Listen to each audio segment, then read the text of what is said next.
So we've talked about how teachers can support children maybe dealing with kind of difficulties, either traumatic ones or mental health difficulties, but what can schools and teachers do kind of on a whole school basis to embed well-being so that, you know, we're promoting positive mental health for all of the members of the school community? So when you and I did our Oxford University Press webinars, we focused on sort of Martin Seligman's model of wellbeing. There are quite a few different models and they've all got something useful to bring.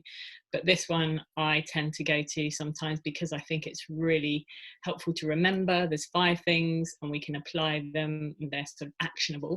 Mm-hmm. And so those 5 things, which the PERMA is the acronym, and that's about sort of positive emotion. I think this is really helpful right now to think about how will we up positive emotion when children return, which means making time probably to play and have fun. And we know when we play, we reduce some of those stress hormones that we, you know, can change what's happening physiologically for ourselves, but also play connects us with other people.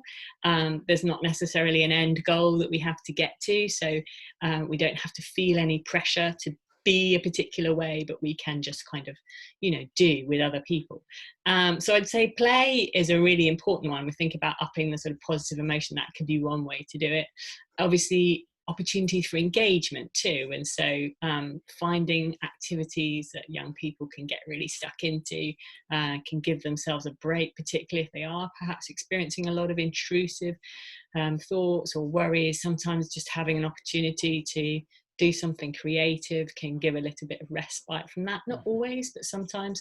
Obviously valuing relationships, so that's the sort of R part of the model, and how do we help children to connect back in. A lot of them will have missed their friends, and it will be important that they have time to reconnect in a new way. And that's also, I suppose, the challenge for us, is helping young people to understand what they can and can't do now.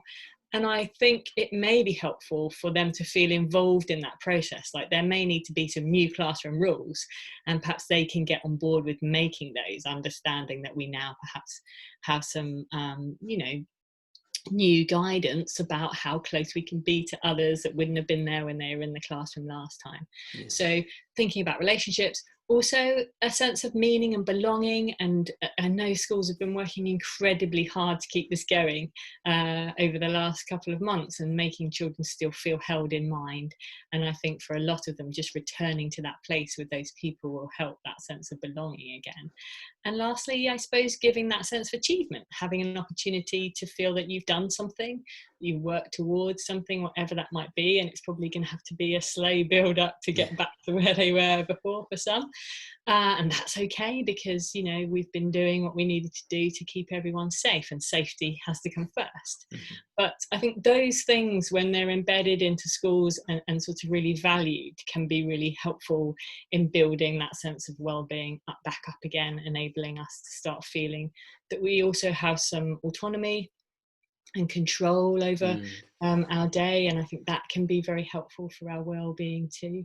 So yeah, I think that's probably a good starting place. You know, I could talk about that all day, so I'm going to stop myself from saying too much more. What we'll do is I'll put a link into PERMA, so if people are interested in finding out more, that they can click on that link and find out a lot more about it.